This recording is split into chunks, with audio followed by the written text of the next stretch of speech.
Dr. House, I need emergency medical care. Hola, Dr. House. Oh, God, MD. no! At AP your is service. AP is the one who is using this accent against my will. Dr. House, I need emergency medical care. Hola, Dr. House MD at your service. You're not Dr. House. I've seen Dr. House, and he doesn't look like you. Ay, ay, ay. Dr. House can't be Latino? Why's he gotta be white? Of course a doctor can be Latino, but I'm specifically looking for Dr. Gregory House. That's my name, Gregory House. Always has been, always will be. Maybe I went to the wrong address. I'm not sure. Whatever. I'm sure there must be more than one person named Dr. House. Do Cuddy and Wilson work here too? I don't know if Cuddy works here, but she does sit in her office with her sexy legs and yells at me for taking too much Vicodin. And Wilson's legs are sexy too. Así es, este Dr. House es bisexual. I double checked, and this is the right address. Who cares whether you look like the Dr. House I saw on TV? I need help now. What's causing you pain? Besides your rudimentary sense of fashion. Hey, that's not nice. I'm addicted to TV. I can't stop watching it. When I close my eyes, all I see is episodes of Survivor or Adventure Time. I can't sleep. I can't eat. I use all my energy just to get here. Que idiotes. You're the lamest excuse for an addict I've ever met. At least pick something fun like heroin or meth. TV? TV. At least tell me some of it is pornographic. I mean, there is some nudity in White Lotus in the Pit. Ooh, I feel like there's something missing from my life that could ease my pain. There's only one thing that will cure your illness. 60 cc's of Dovewhether. Straight to the head. Inmediatamente.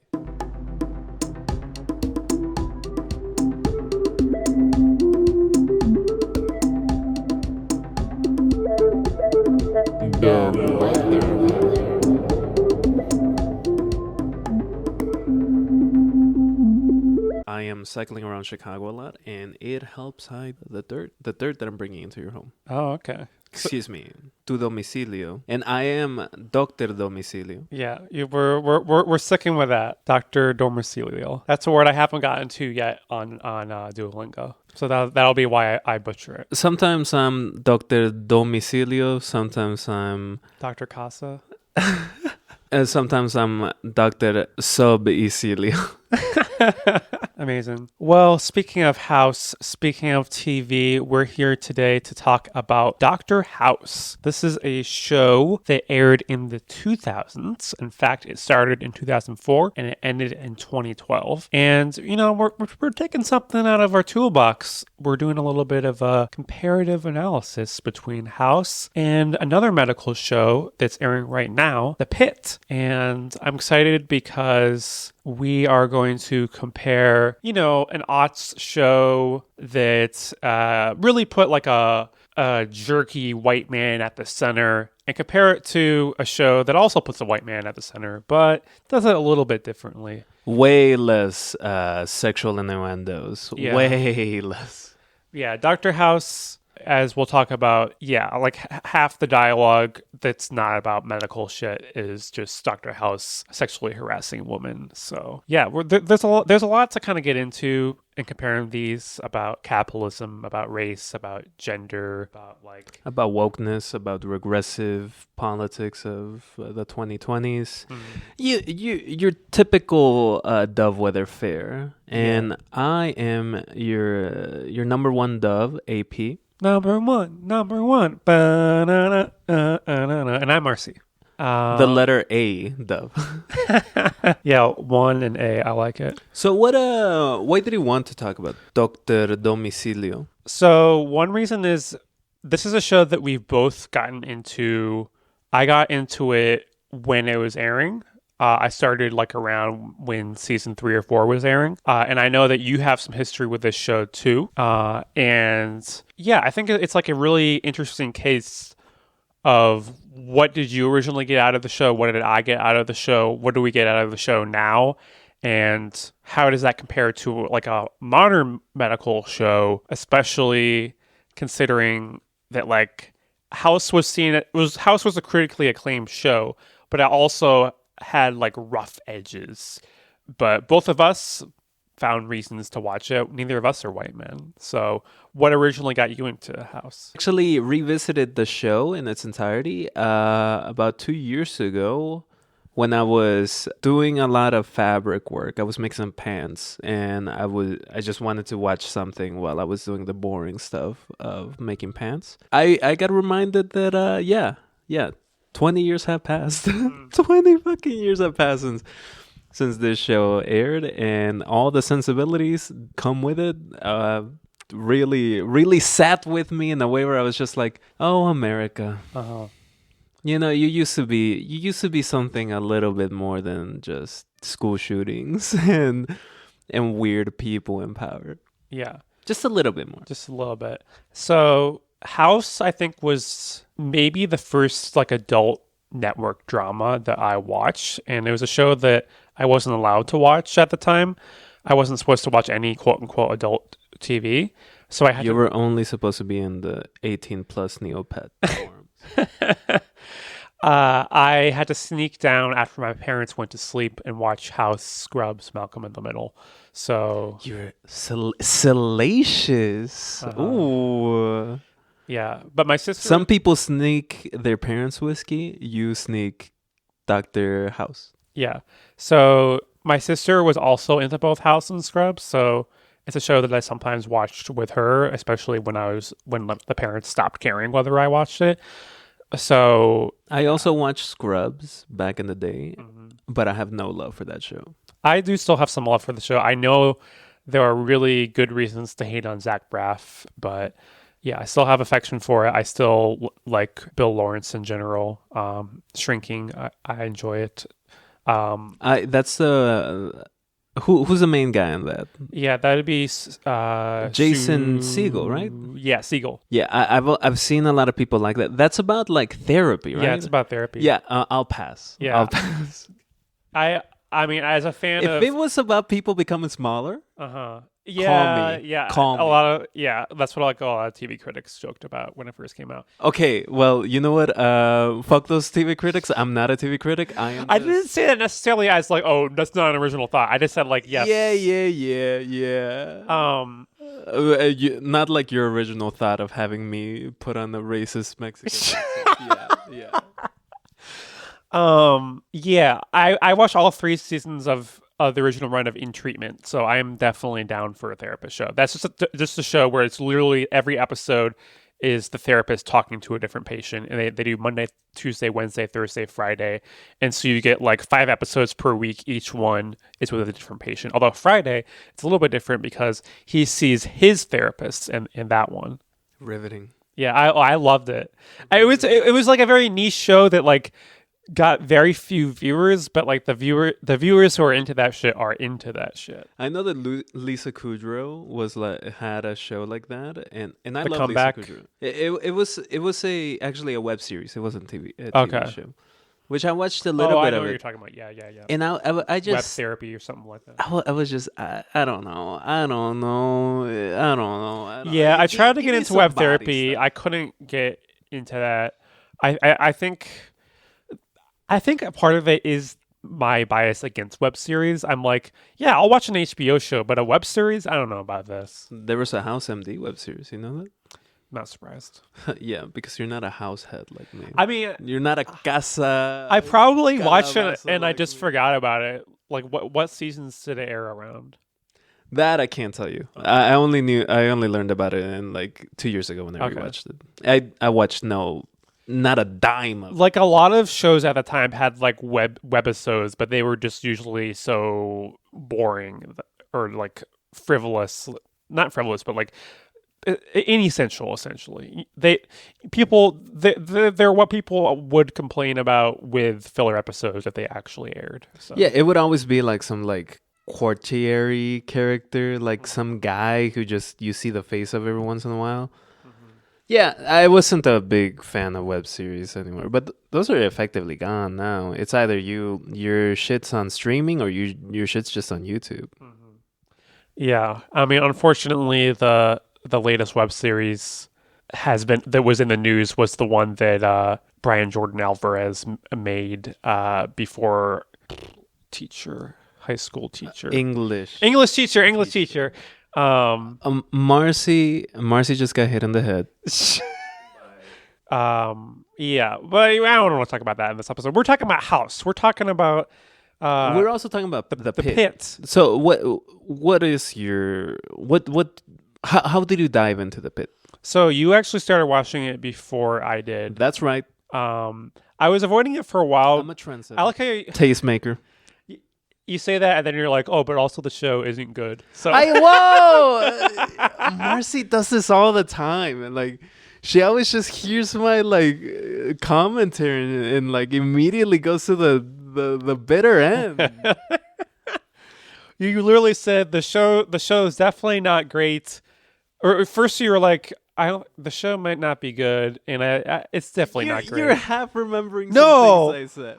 See, unfortunately, the voice memo disappeared because I didn't click keep quick enough, which is a thing I really don't like about like the native voice memo. Is they disappear if you don't. If you know. As Dr. Domicilio, I could tell you that this is gaslighting, audience. If you ever been in a relationship and you hear this kind of talk, whether it's coming from a friend or lover or parent or from, this is yeah, this is gaslighting. You're gaslighting me. We're doing the traders thing of like, no, you're the trader. You're the trader. Yeah. Next, I need to be vigilant in keeping all the voice memos so I can keep receipts and be like, yeah, I'm the one who's actually telling the truth here. Yeah. I love hearing my creator partner be like, I'm gonna make sure that not a single thought you share with me won't be blackmailable. Well, it's only blackmailable if you say I lie first. So you're the one who's throwing the first stone. I also put in like some like personal stuff and about my emotional life in those voicemails. She never brings that up. Never remembers that. But she'll remember what I said about Noah Wild. Oh yeah, the working class hero wearing Carhartt scrubs. Thank you, a big boss in the ER. So yeah, The Pit is a show on Max, and it started airing this year. It's gotten renewed for a second season.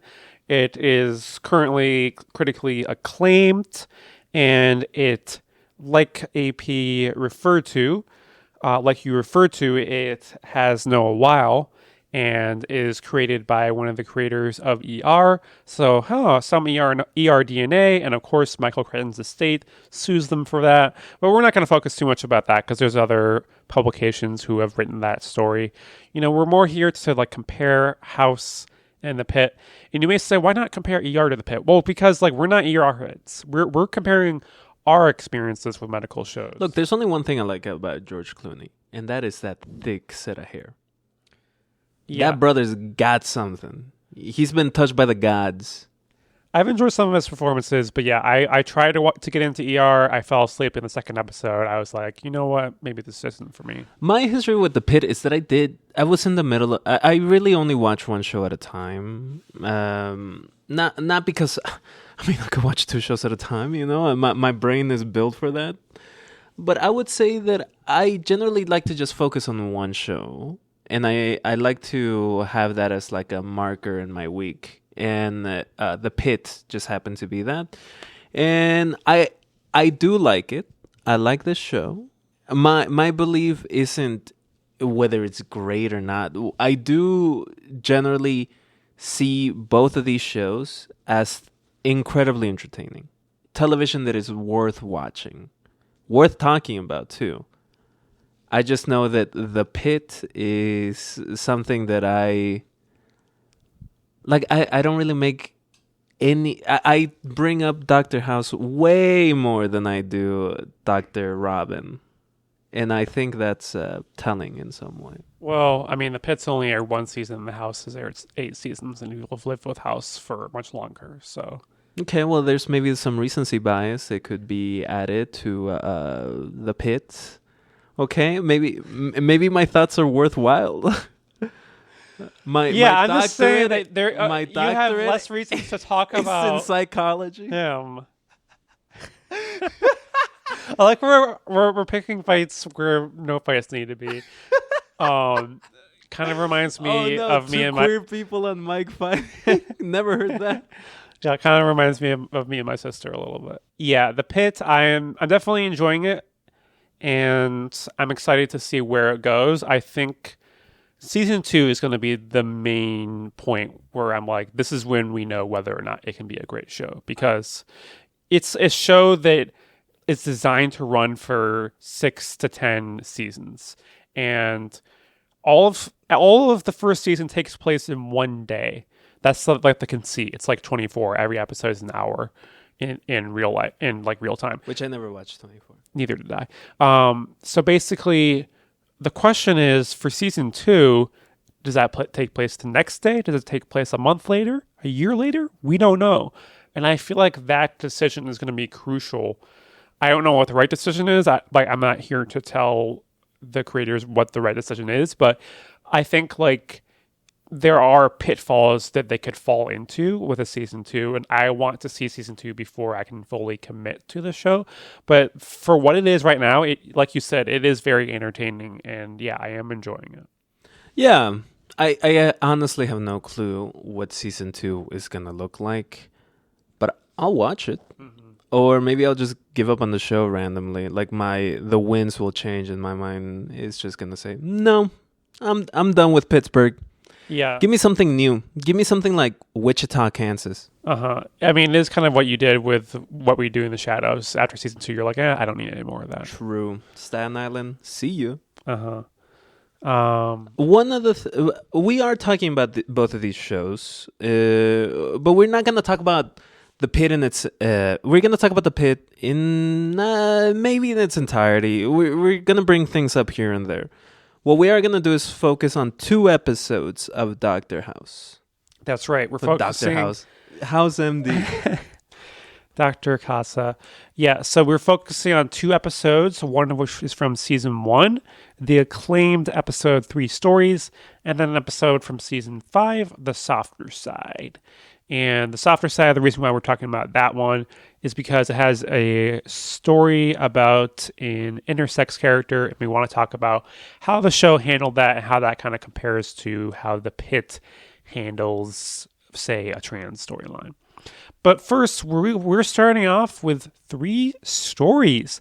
The House episode, and this is the most acclaimed episode of the first season, one of the most acclaimed episodes of the show in general. And sister, it is good. Yeah, the voice memo you sent about this, you were like, "This is, we have lost something as a country." You were like making love to this episode.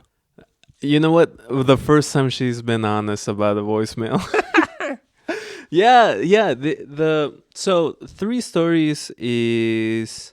The conceit of it is House has to fill in for a doctor to teach this class, and he uses 3 stories as a teaching device on how to be, well, generally decisive. That's kind of the central thing he's teaching these students, and he does this in the classroom with the first thing I'm going to mention here about how we've lost something as a country, filled with background actors.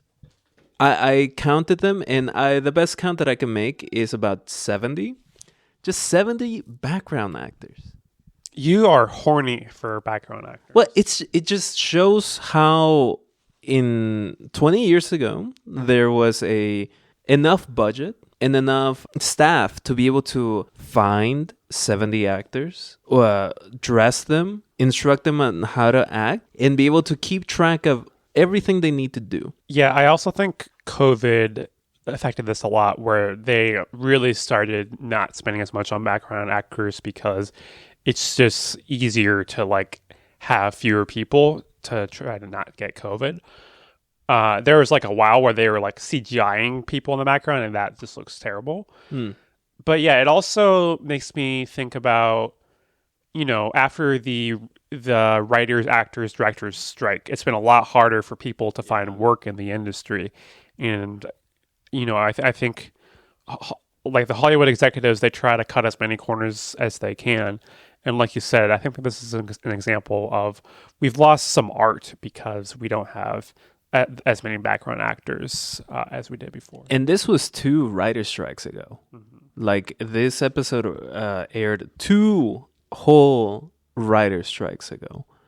And the first strike, the one that made Lost into that made Lost into a Lost show.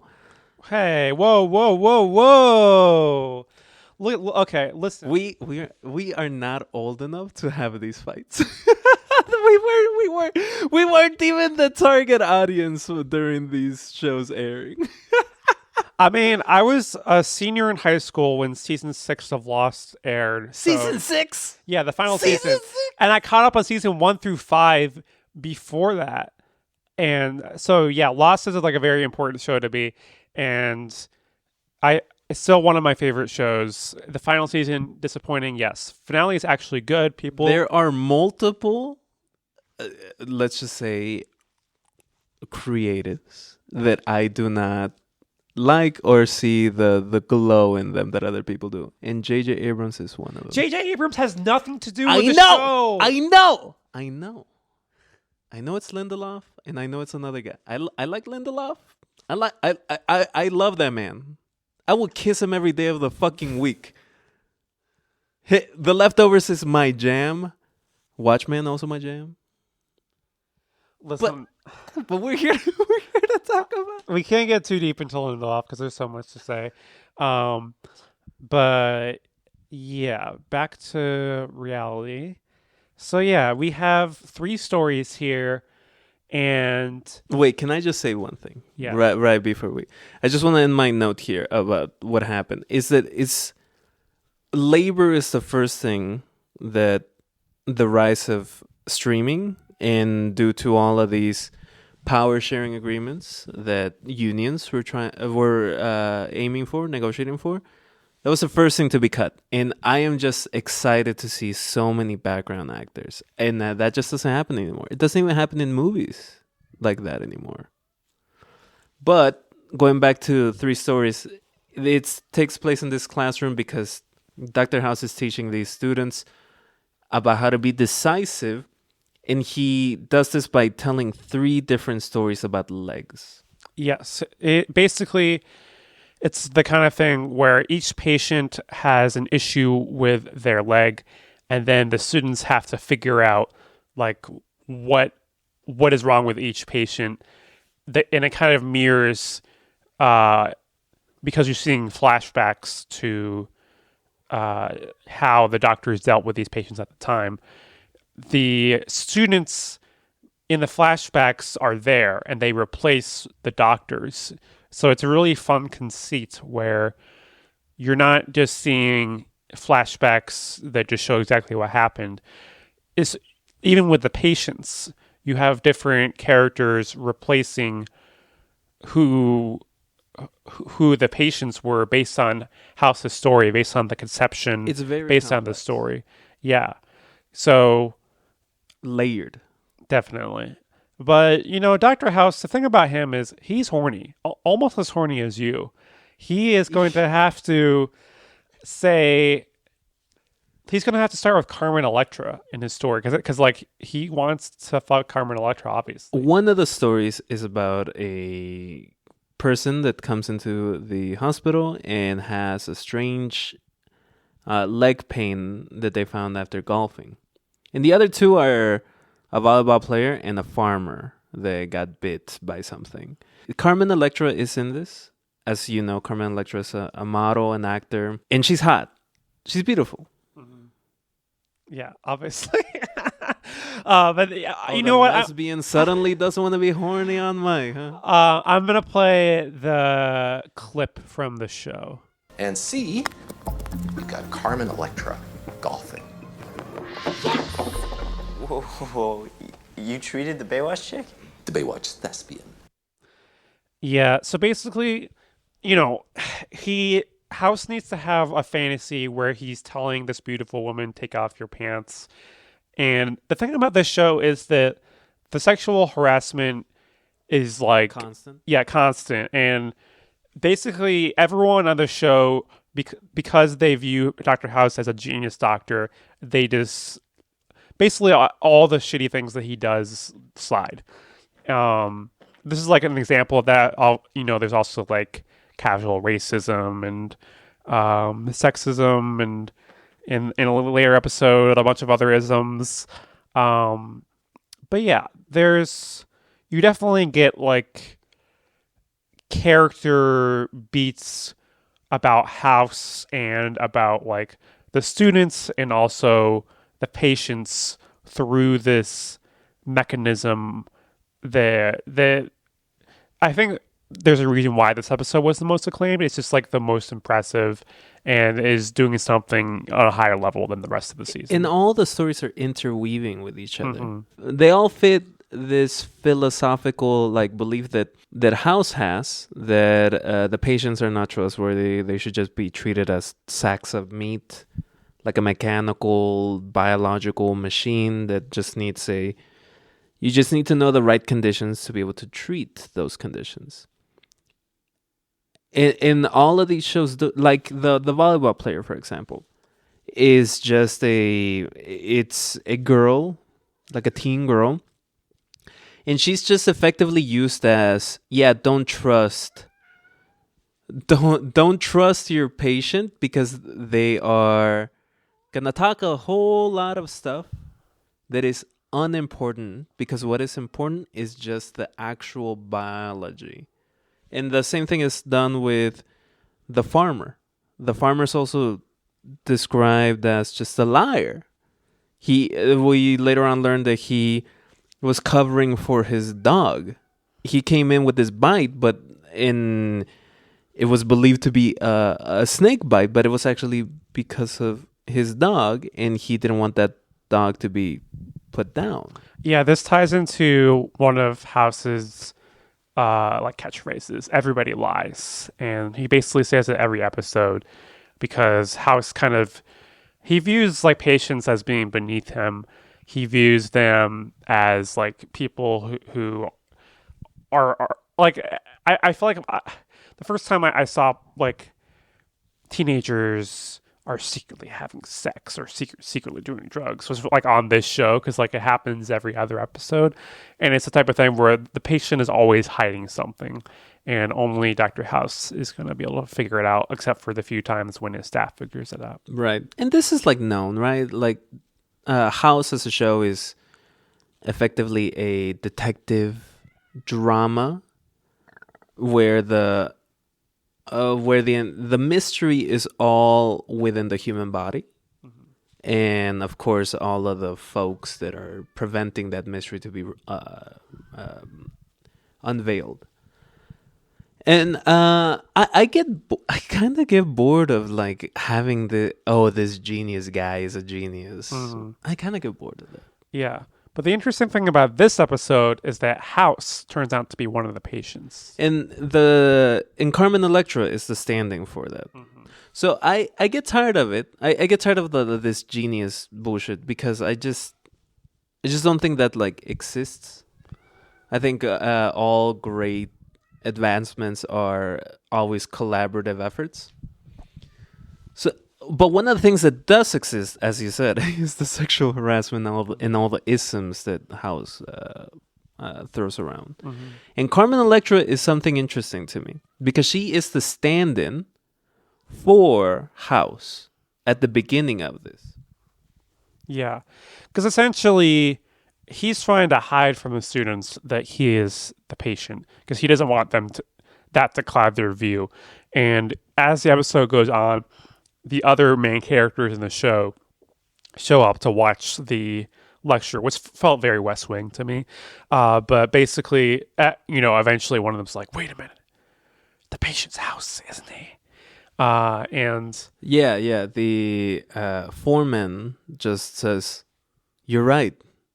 It is House." yeah, and To Cameron. yeah, and so basically, House, like, he deals with leg pain. He takes Vicodin for it. It's a big part of the show, and the show often connects the fact that he's a jerk to the fact that he's always feeling pain. And in both of the episodes that we watched, it's about, like, will House get rid of the pain if it means he'll stop being the person who he is. And usually he ends up wanting to stay a genius who has this pain that makes his life miserable.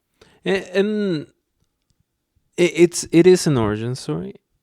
In origin stories are never super interesting to me. And yet you love this episode.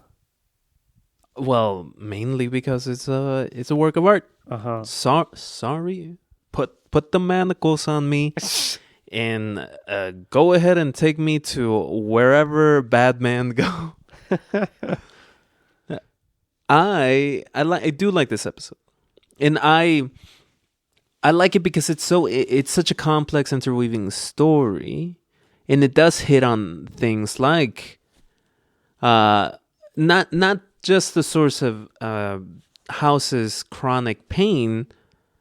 It also deals with some weirder things, which is, as you said, almost being cranky, almost being like an asshole, and having this pain gives him an edge in figuring out these issues.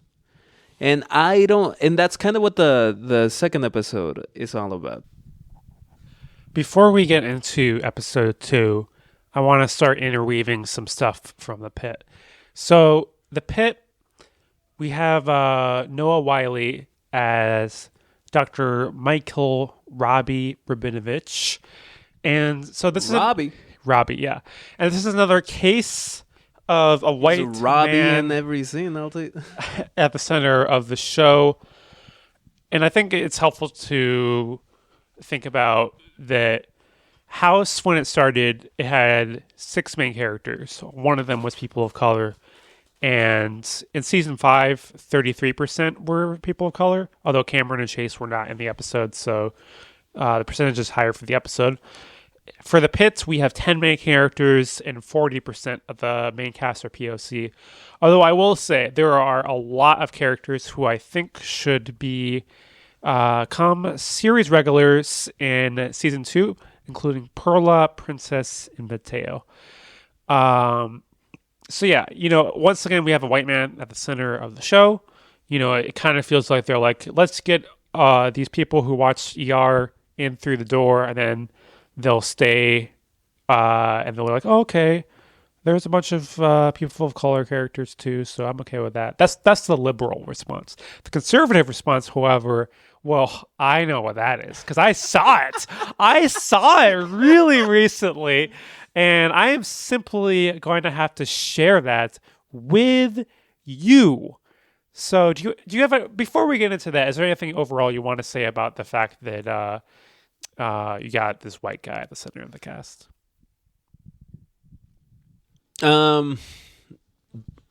DEI equals die.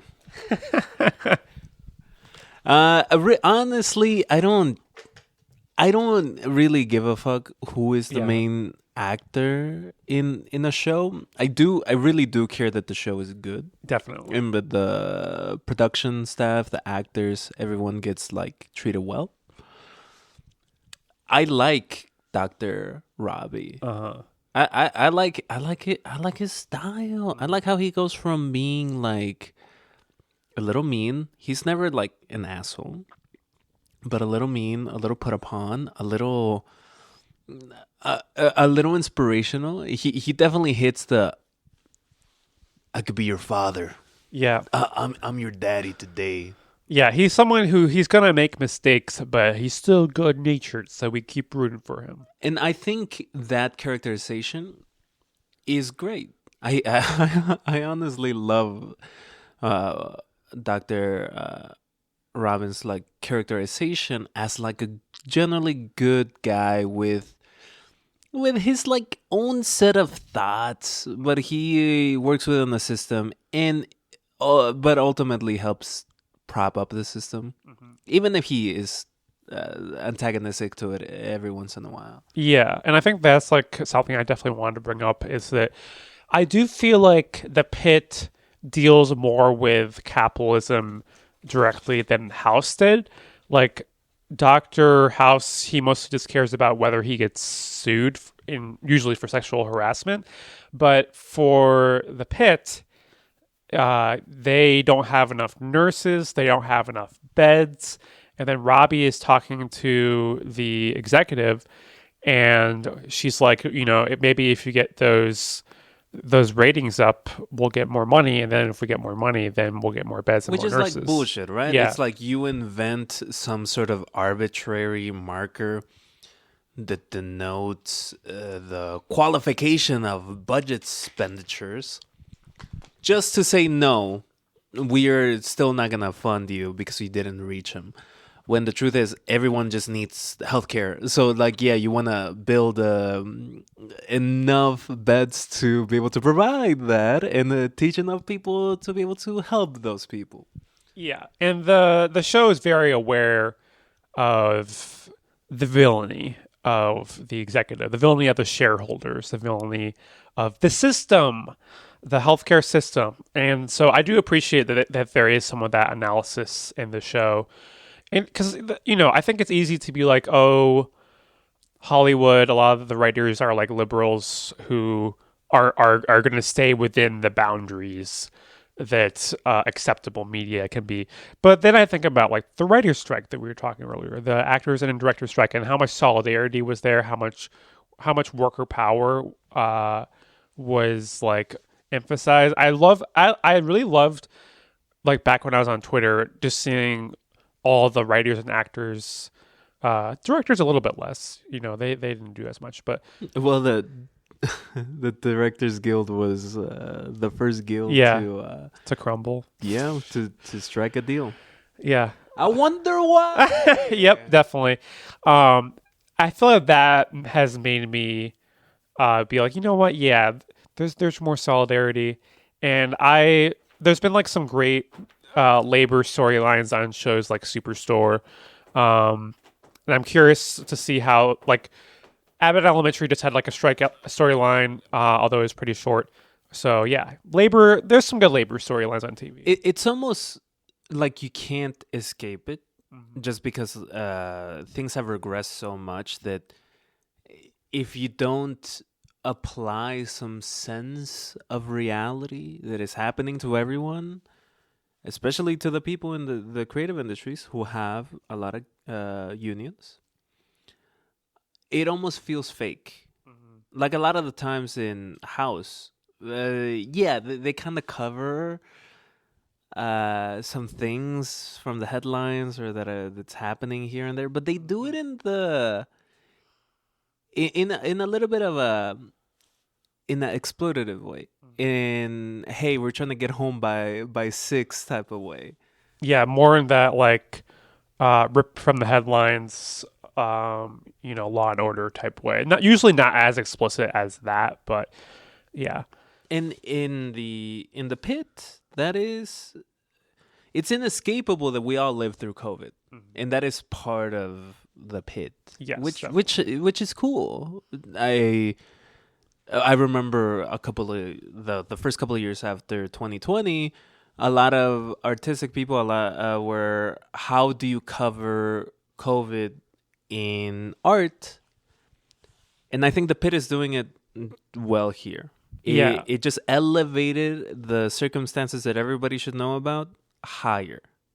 Yeah, because there are kind of two kind of ways that people went after like 2020, 2021, where some people completely ignored COVID entirely. Some people made it like a central part of the storyline, like Grey's Anatomy. And I know that a lot of people have said, I don't want to watch the season of Grey's Anatomy where it's all about COVID. I think like this does it in a somewhat different way, where they're relating the trauma of COVID to the trauma of Robbie losing his mentor, losing like an important person in his life. And this is taking place on the anniversary of that death. And he's acting like, oh, everything's okay. There's no reason for me to go home. And then like all the women in his life are like, we can tell that something's up with you. I want to bring something in here, which is like masculinity.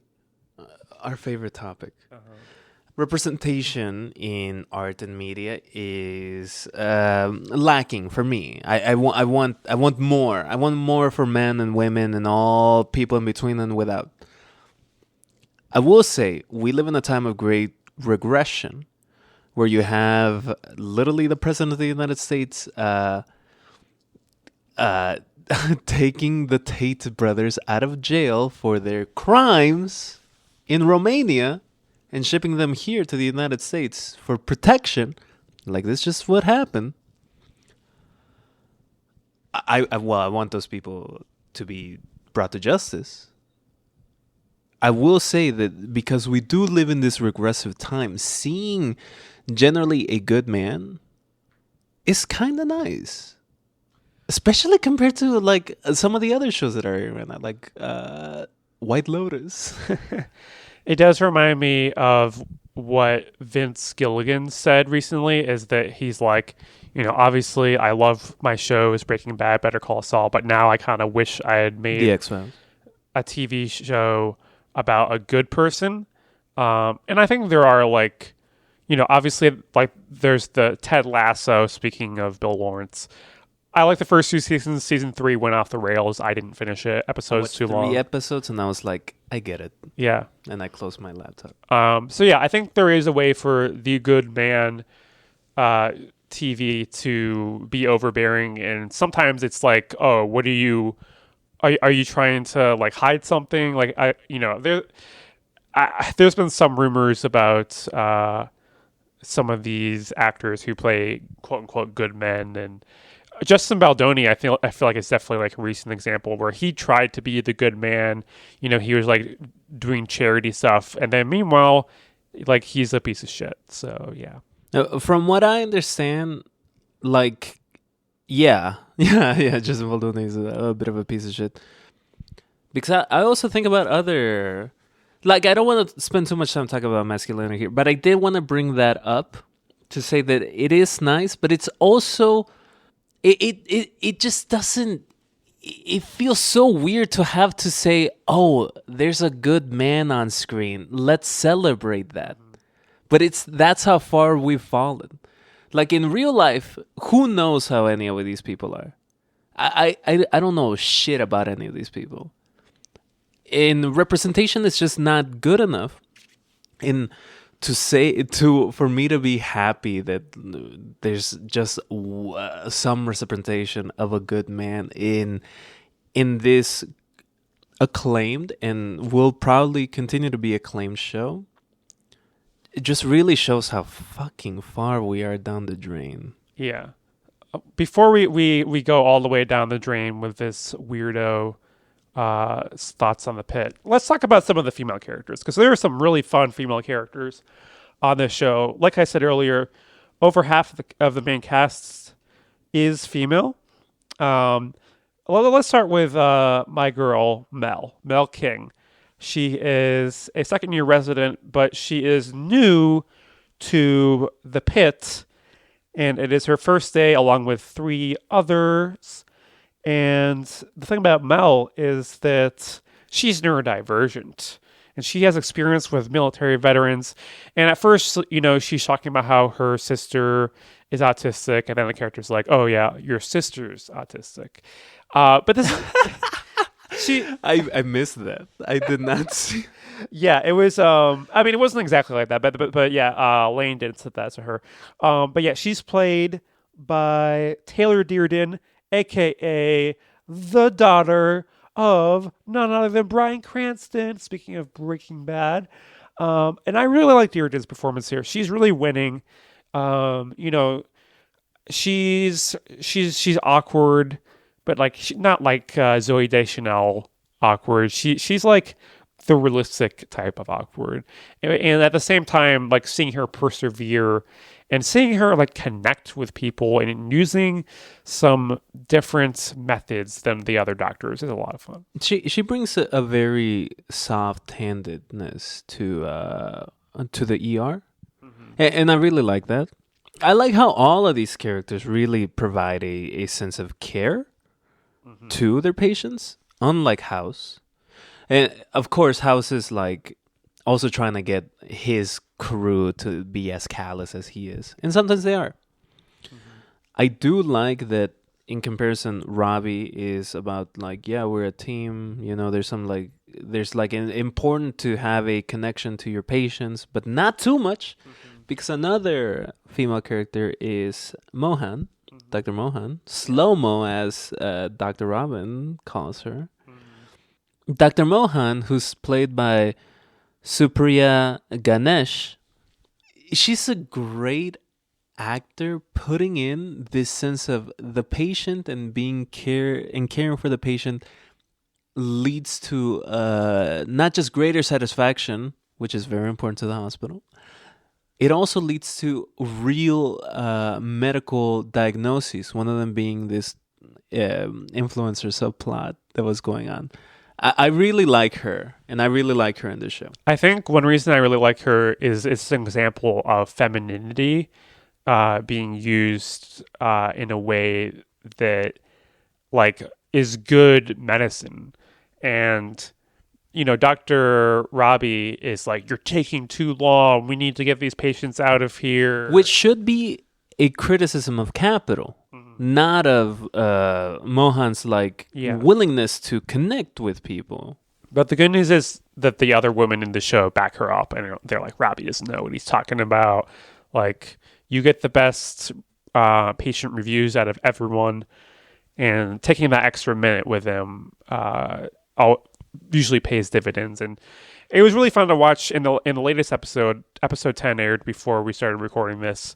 Mel and her, they had this really nice moment where they get to work together, and they initially have like a little bit of conflict, but then at the end, Mel's like, oh, you were right, I'm sorry, and then they're talking about like whether what their like secret kind of superpower is, what the secret sauce is for each one of them, and Mel's feeling a little bit not very confident, but then you know, we get a little bit of a sisterly love. I dislike that little conversation about the secret you just don't like sauce. sisterhood. You just don't like, yeah. Oh yeah. This is because you're not neurodivergent and you don't like each of us having our own little thing. And I'm also not South Asian, and I'm also not the daughter of Bryan Cranston. There was just like Mel King is clearly a very smart person who clearly has special sauce already.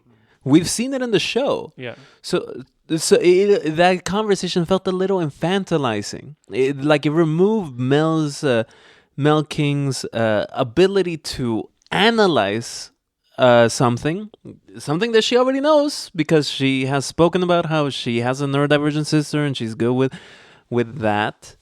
Like, she knows it. I disagree with you because I've seen people with immense woman be like, yo, lose their confidence and be like, what if I can't dunk? I've seen friends who are brilliant, who are hilarious, who are sexy. Name him. And then they're feeling like shit, and then they need someone to be like, yo, you fucking rule. That happens. You know, like, that could be it. But honestly, this is a show. Every single piece of dialogue is already scripted out.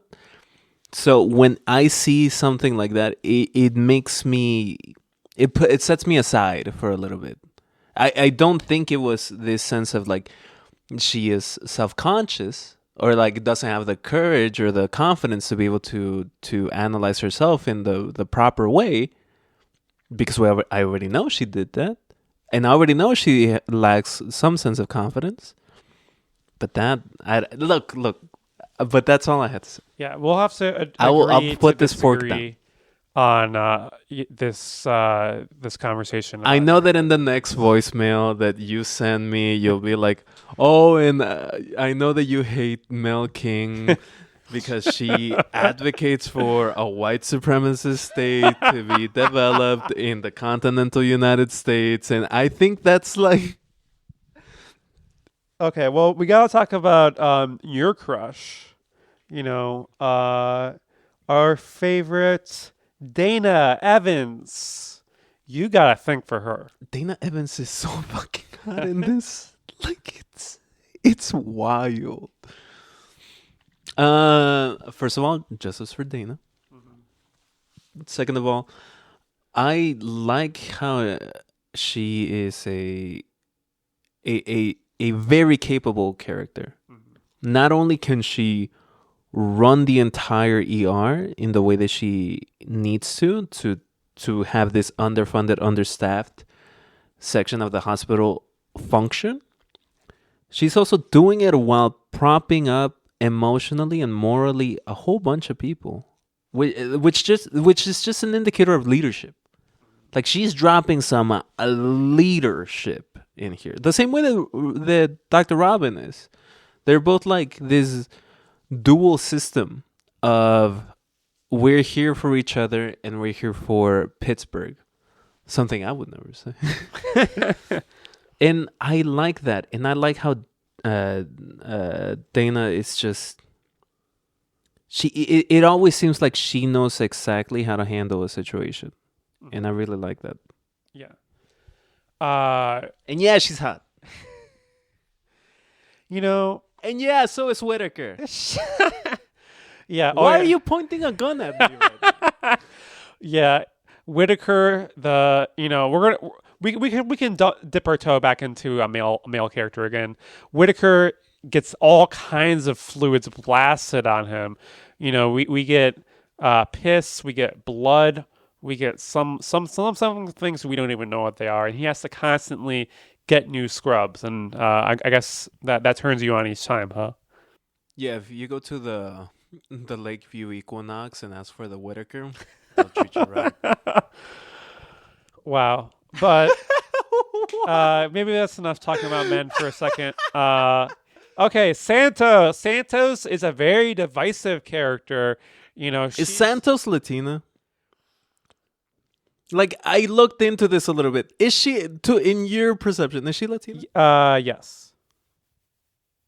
Okay. Can you point to me why? I mean, You're so good at figuring out who's Latino or not. Like, I know this about you.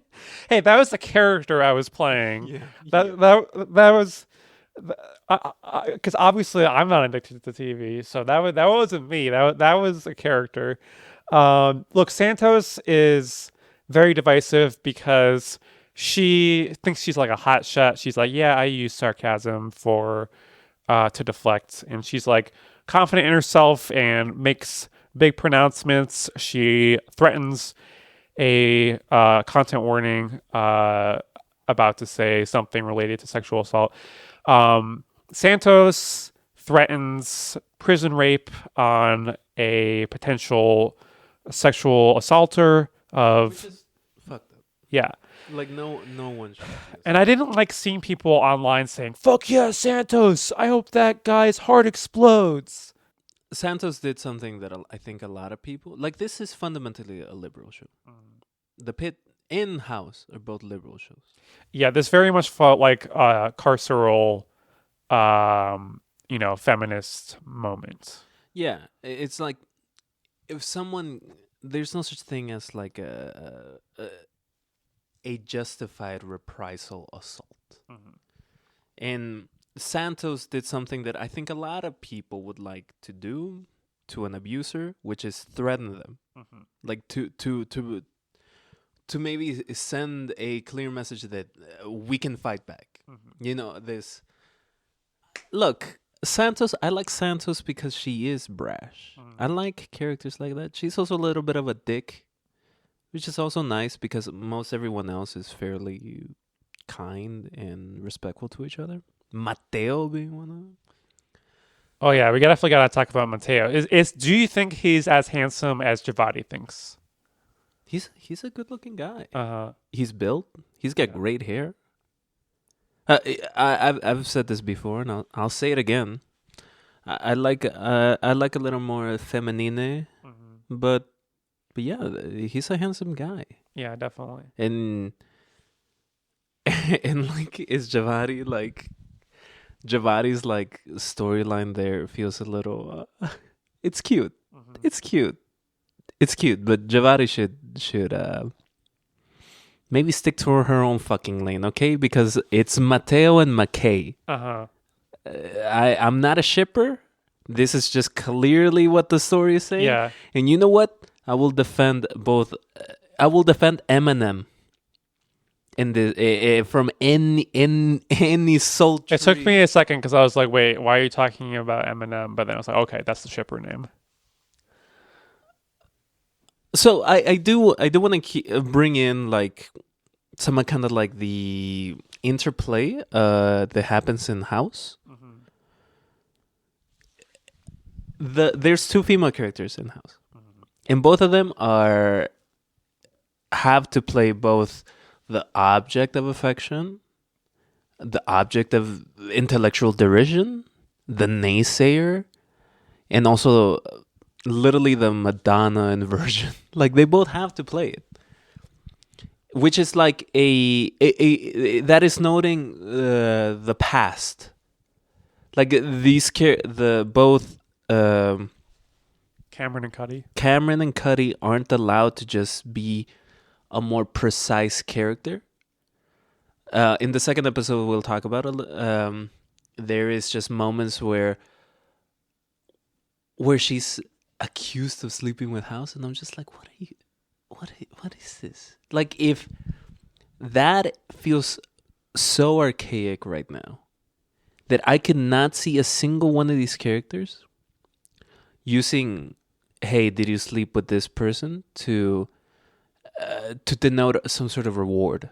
There is like commentary of, hey, did these people bone? But it's done in a way where it's purely like kind of like workplace speculation. It's not an authorial sentiment of, yeah, some women need to just be, the object of affection, sexualized. They just need to be sexual. I do think that both Cameron and Cuddy, and we'll also get to 13 a little bit in the second episode, they're characters who I feel like didn't really stick with me. I feel like they were pretty thinly written. I know there were some people who really shipped House and Cuddy hard, which I think is that's like kind of a gross relationship. Cuddy deserves better. Yeah, Cuddy deserves better, and like House is constantly sexually harassing her, and I don't like the trope of like the woman who finally says, okay, I'll love you. Oh, well, it's not a question of whether she loves him, but like the idea that she's just going to start dating him. She gets worn down. Yeah, exactly. And a big part of this, how she is like sexless, like she has no like boyfriends. I will say that like Cuddy in season 1 versus Cuddy in season 5, like she definitely they try to glam her up between season 1 and season 5. I feel like in a positive way or in a. I didn't really put like a positive or negative in it. It was very easy to see skipping straight from season 1 to season 5. My thought is she is dressed in a way that doesn't make sense for someone with that much power. Nah, like, you know me. I want to live in a world where people can be as fucking sexy as they want to be. But we're not living in that world. I honestly think a lot of the way that both Cameron 13 and Cuddy are dressed is for not even just for the male gaze, but it's for the comfortable boundary of liberalism and what women should look like and dress like. It's definitely very. You can tell that you're watching a network 2000 show.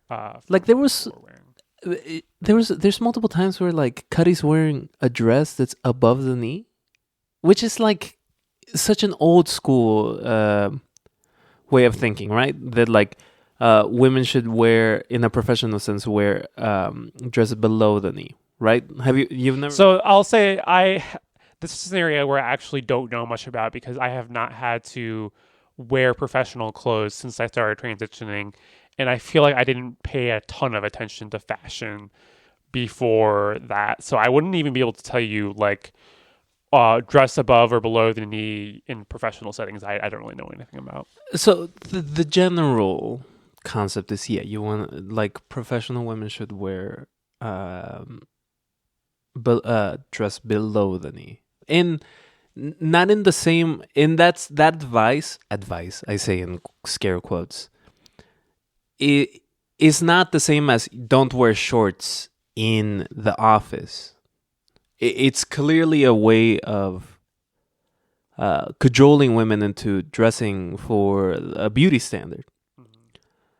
And the fact that the show goes against that, like, real life concept, I think just shows that the show's trying to just surprise, surprise. Yeah, House is not a feminist show. So I think that, we kind of touched on each of the main female characters. We didn't talk, we gave just little snippets to McKay and Javati. I do think it's worth talking. Whittle down Javati to just being like a yeah. Well, romantic. So Javati, I think it is interesting to talk about the Nepo baby part of it, where her mom works at the hospital. She's like a really important figure, and then like Santos, for instance, is trying to cozy up to Javati in order to get to her mom, and there's like moments where Javati is rattled by her mom being there, but then she's able to connect to what she basically, it's like, oh, she proves that she actually has the stuff for this, and she's not just there because her mom works there. Yeah. Javati is also like a genius. She's supposed to be this prodigy. She's also like a stunted character. Like, she doesn't know how to handle her stuff with Mateo or with her mom. And people do treat her with baby gloves. Javati is honestly one of my least favorite. I think she's a character where I'm going to need to see where it goes in season 2, because in the first episode, she's basically the Nepo baby. Like, that's the twist of the episode in some ways. Well, besides the COVID twist at the end. So yeah, I'm going to need season 2 for that before we can kind of go deep on her. But I do think that, like, I feel like we already have seen enough of Mel and of Mohan and of Santos where we're like, okay, we know who those characters are. And of course, you know who Dana is because you've been dreaming about her every night. But enough about that. Look, I want to talk about how does one of our villains, the villains of the show, see the Pitt? How are they viewing it? Because I kind of chanced upon this little comment here. I'm not going to say from where, because you don't need to know that. But the good news is, her journal. I know that you haven't read all of this, so I'm going to read this aloud to you, and some of this will be new to you. Okay. Feel free to react. Okay. The title is "Wokeness is the Only Thing Keeping HBO's The Pitt from Being Perfectly Realistic." This show is incredibly well done, and yes, hyper-realistic. Perhaps the only flaw keeping it from being perfectly realistic is that it is woke. It is actually the perfect case study of wokeness and helps clarify the term for those who deny that it's a problem in the arts. Okay. All right. Woke television shows created to depict reality accurately will always fall short and become predictable. This is because the demographics of who is good and virtuous and victimized and who is bad or oppressive will always be engineered to match woke theories like critical race theory and feminist epistemology. Critical race theory. Yeah. A law theory. Yeah, sure. Used in this medical show. Yeah, okay.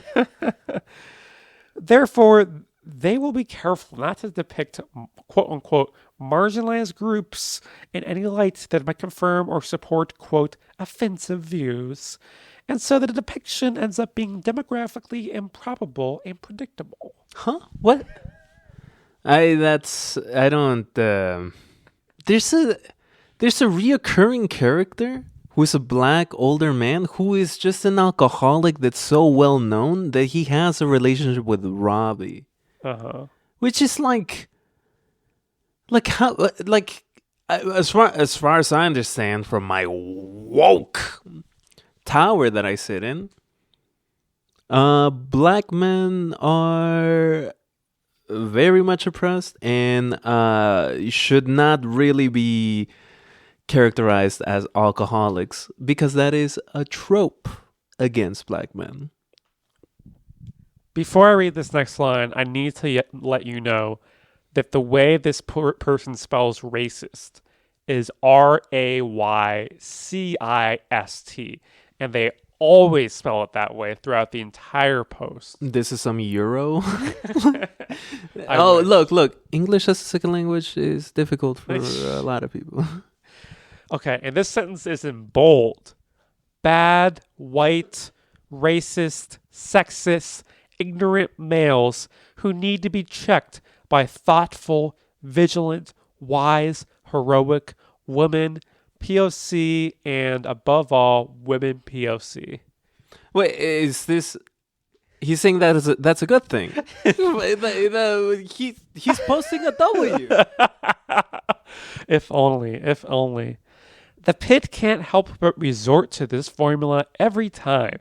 There are two good, very woke white males in the show who are shown over and over again needing to be educated by women/POC, Dr. Rabinovich and Whitaker. For example, Rabinovich needs to be told to think of the girls who the incel boy might kill instead of just thinking about the boy. In this post, I'm going to defend the incel. Number 2, Whitaker needs to be educated that the black woman with sickle cell should get elephant doses of opiates and no way can be thought of as drug seeking. And he needs to be taught that black women are treated unfairly in the healthcare system and their pain is minimized. Yeah, they are. Like, what? Once again, he's posting a W right there. Like, yes, black women are constantly, black women are constantly given the sense of disbelief because they like forever, like since the beginning of the medical practice, there's been racism built right into it, and one of them is that black people somehow just have the ability to suffer more pain, so they have to be given less painkillers, which is not true. That's not true. So yes, black women black women die at a higher rate in pregnancy than any other woman, any other class of woman in the United States. That's right now. That's in 2025. Well, get this. The rest of the white males are bad, ignorant oppressors. Number 1, the cartoonishly racist, with a Y, fat white guy having chest pain beats a female nurse and says racist slurs to POC healthcare workers and looks down on poor people and asserts his privilege. I've never seen anything like this in real life. What? First of all, this guy clearly has the ability to look at something and analyze it as it is, because that is what that meatball character is all about. So how is he walking around life not using his power of observation to see? Fuck this guy. Number 2, the bad which is clearly a man. This is clearly a man writing this. Number 2, the bad white male, parentheses, doing very predatory things, parentheses, his daughter. Number 3, McKay's ex, who is unrealistically rude to everyone for no reason and irredeemable. A divorced man is rude? I ain't never heard that one. Number 4, Logan, who is super dismissive, pulls rank on those under him, especially female, tries to get his female underling fired, and commits theft of patient medications. He also doesn't know how to speak to an autistic person and belittles everyone. He does. That's his character. Number 5, What is this? the white male homeless meth addict who pees on Whitaker and violently attacks everyone. Number 6. That guy later went on to apologize, to describe his condition, to ask not just for forgiveness, but This guy's definitely just cherry picking. Okay, what is going to support my argument? Number 6, a flurry of white privileged teenage and college age boys who do things like steal ambulances for fun and make lists of girls they want to kill. Number 7, unlimited white men taking crazy, stupid risks and getting electrocuted or a nail in their heart because of a nail gun fight. Once again, this is just guy activity. This guy needs some fucking dude friends. I have in fact dodged nails and screws and other implements of fastening every once in a while when I'm building things with people. Like, it happens. And maybe women also go through this. I don't know. I just know the men are chill. Yeah. But wait, there's more. Other problem people, white conservatives. The female conspiracy theorist conservative who punches someone in the face and knocks her teeth out over an argument about masks. This has never happened in the history of the universe. She ends up asking for masks for her own surgery. Number 2, the mom who won't let her daughter get an abortion. You don't go to an ER for a non-emergency abortion. This story does not belong in the show at all. That is straight nutter bullshit. There's a very famous story that happened last year in Texas. A woman went 4 times to the hospital to try to get an abortion. And 4 times she was refused. And she died in the fucking parking lot. Damn. Number 3, the Catholic parents of the brain-dead son who are too superstitious to approve organ donation until their priest convinces them. Other woke tropes to take you out of the realism. We have, in the course of one shift, fat phobia, in quotes, with zero mention of fat people suffering chronic disease because of obesity. Wow, no medical setting is accurate without this. I hate this person. Number 2, misgendering and virtuous Gen Z female POC making it right, which we'll get to. Virtuous women in POC. Nearly all POC and women, and especially POC women in the show, are heroic and virtuous and pretty much never need to be corrected or informed of anything, except maybe by some senior female POC. Brother, write that down and remember it, because that's just the truth. Except he did write it down. They are often oppressed, never oppressors. They are the most flawless. Sometimes white women need to be educated, but they are overall better than the white males by far every time. Sometimes they are oppressed by white males. The sex trafficked girl is oppressed by a white female who is complicit in furthering patriarchal institution of sex trafficking. It is, you are right, that you can literally just flip this and it's like so close to a post just like saying like what's going on. So this person he's analyzing things and he's just like, but it can't be real. He just gets angry at his own analysis of what is actually happening. Yeah. Pussy shit.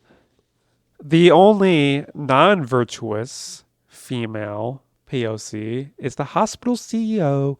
In real life, only around 3% of healthcare company board of director members are black females. So this shows... Source. So this shows black women in a position of power, parentheses, the resident also has a black female hospital CEO, so this is way more common in TV, in parentheses. The hospital CEO can teach us other woke lessons about capitalism and also show a powerful black woman. This person's all over the place. Conclusion, the white home intruder problem. There's probably much more I am missing, but one thing is certain, the realism will never be realized unless you're willing to show some things that aren't woke. Think of the commercials about burglar alarms. Would anyone be willing to bet that a commercial is going to come out showing a black burglar intruding in a white home? No, you don't want to lose your money. This will always be predictable. A home intruder system cannot make commercials that reflect reality. Parentheses. Black burglars exist. In parentheses.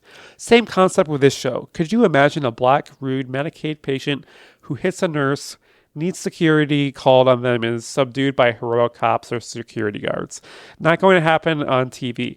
Does this happen in real life? Yes. This person is basically just like, I want to watch like shitty Law and Order episodes from 20 years ago. Yeah. This is very funny. This conservative does something that's very funny to me, which is like equates media, in especially commercials, as a reflection of reality.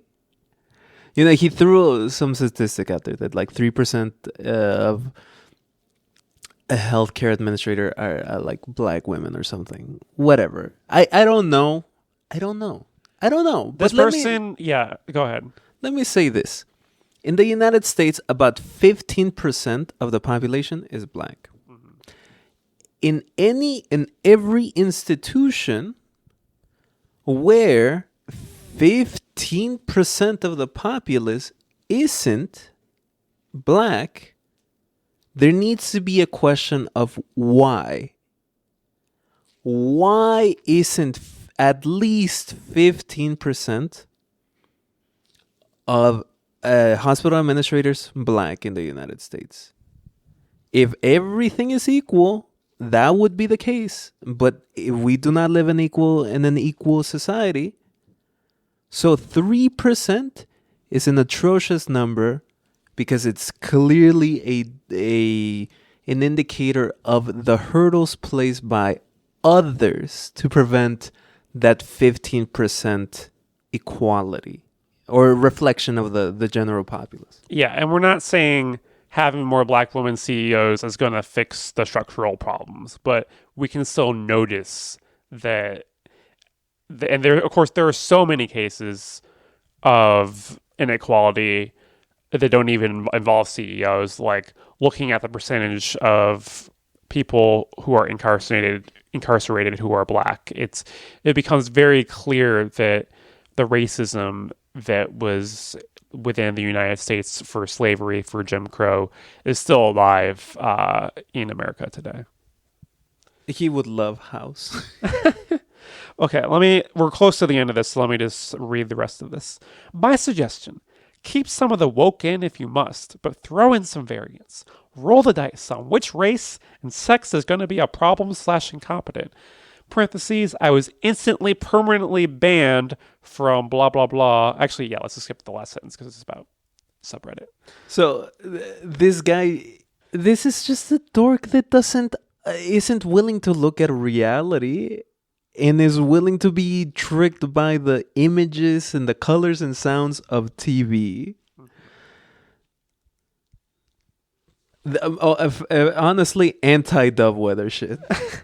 Yeah, this is the type of shit I see on the internet all the time that I want to rail against, and you can't just like reply to someone and like say the truth and hope that people will like uplift it, because oftentimes in these communities where comments like this thrive, it's people with the same ideology, like supporting each other and like being like, yeah, you're right, and it kind of just reinforces that conservatism. Not around here, partner. Not around here. Put on that woke hat and start strutting. Now, we are going long, and I know that we're going to talk about another episode, but I say let's save that for the Patreon episode, and let's go into Hopecast, because I think we need a little bit of hope. Hope.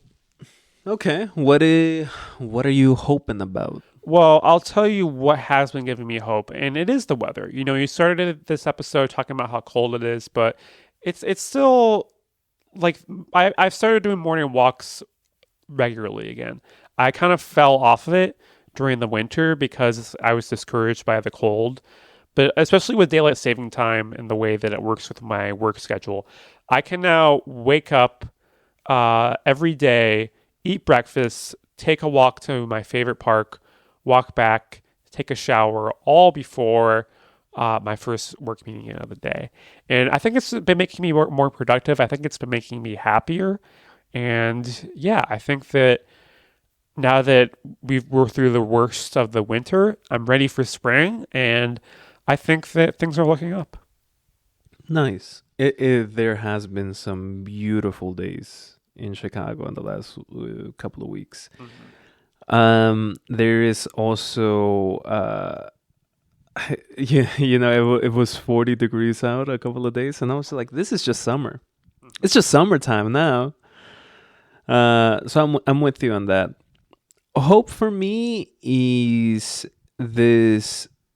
I've just been fiending over my creative projects, and I love them. I'm currently making something that's gonna knock the estrogen out of you. Ooh.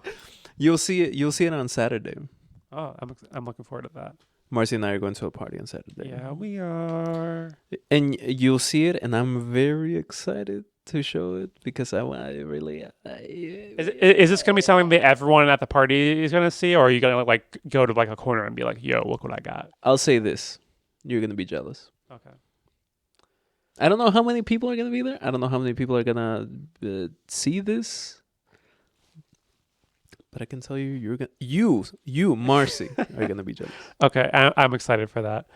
Well, thank you all for listening, and we will continue to be posting. There is just a note here: we are gonna be switching the release schedule a little bit.